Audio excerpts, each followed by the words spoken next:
All right, hello. Here presenting a world building project. I'm here in my college dorm. My first video I've ever made.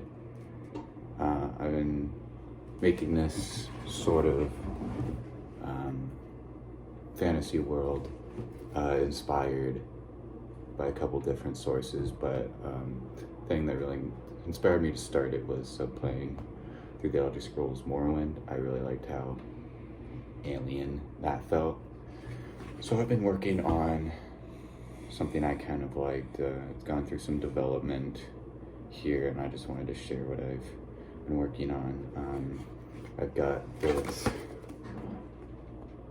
rat creature called a rough sky, and they live in sort of a canyonous mostly area.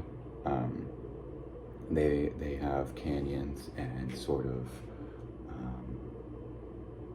geysers and like Yellowstone sort of section, and they also have a forest of flowers further to the east, I think. I'm still figuring out the map, and their clothing is here, I'll pull it up. I did this the other day, actually, but I designed some of their clothing here based off of Roman clothing, and also some Middle Ages clothing here. Just some rough sketches. I like this one here. It's their square tunic the Romans would wear.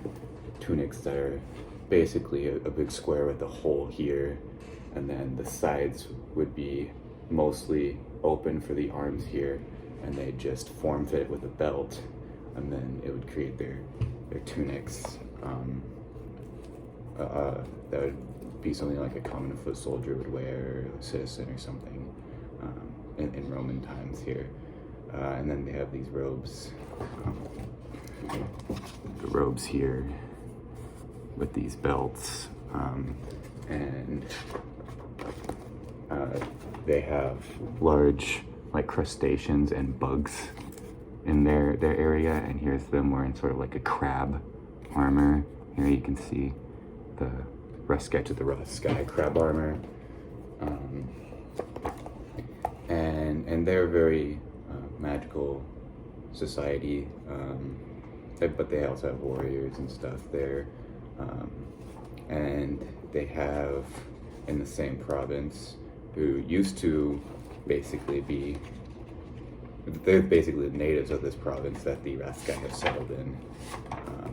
They're these sort of bug-like dwarf creatures here I've been designing, who burrow and live underground, and they believe in I've renamed them, you might have saw the name there, but they can they're very heavily armored, but they're very small, and they live in like underground cavern sort of things that they burrow under, and they believe in a god underneath.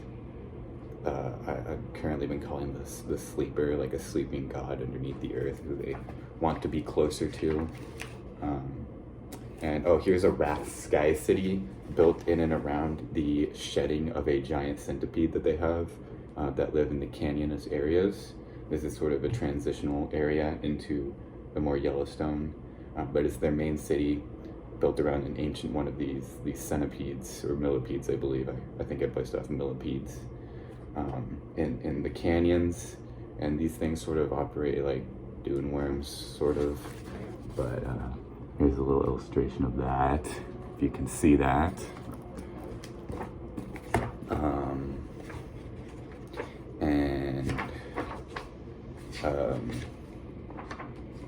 Then I started coming up with some more of these creatures to go in this world. Obviously there is humans, I just haven't fleshed out their culture quite yet. I think I might do that last, because I feel like that'll be the thing that ties it all together a little bit. But then I started on these designs for sort of like a high elf, but with like these heavy set brows and like noses sort of attached to like the brow area, coming down more flat, sort of like with a deer nose on the bottom. And I was there. A lot of their culture is based around, more based off of Roman and like Renaissance culture and like the Spanish Renaissance era. You can see here I'm playing around with the idea of what they might look like. I like this one the most, but you can see I'm starting to give them these collars, which I end up sticking with.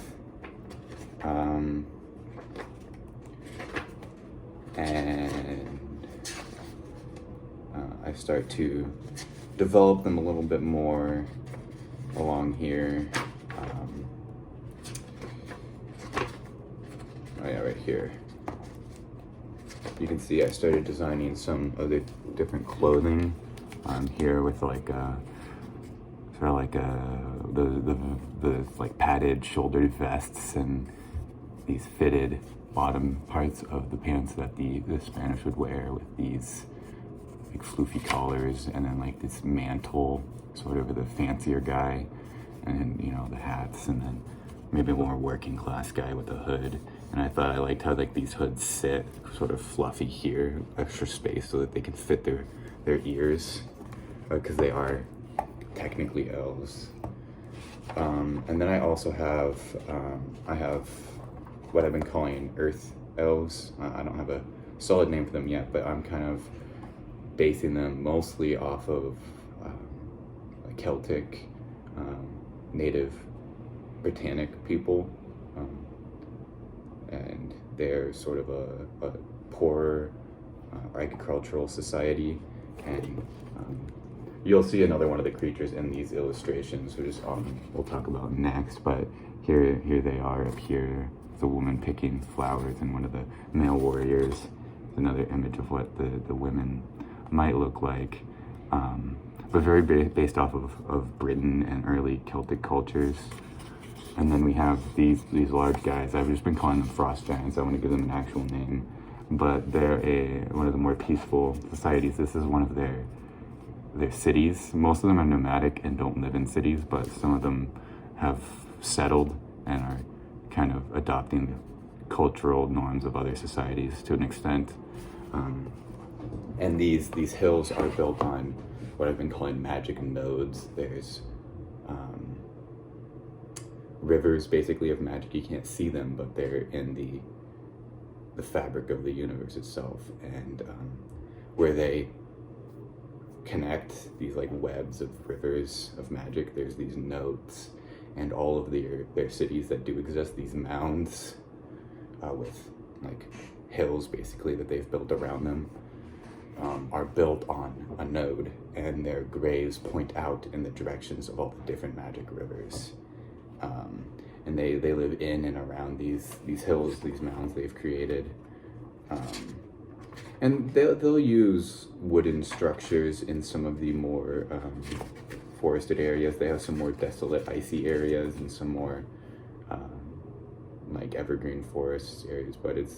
And then they have sort of like hot spring Yellowstone-ish areas because they're on the mountain border of the Rathsky.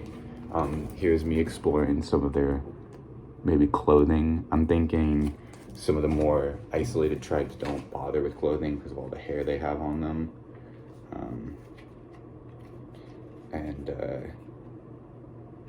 Yeah, I'm liking that idea.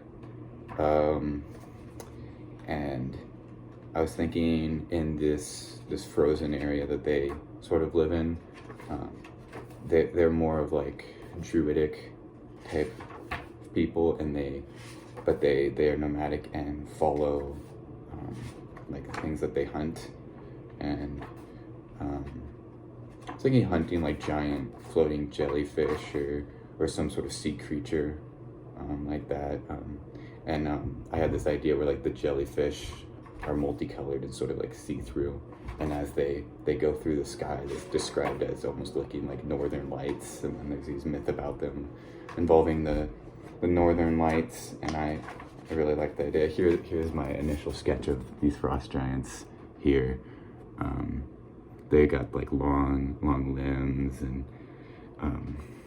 they're large and powerful, but also kind of, if you ever see like wild animals, they're a little bit more like lean and tightly muscled instead of like big and beefy. So I was thinking they're more gamey, if that makes any sense to anyone.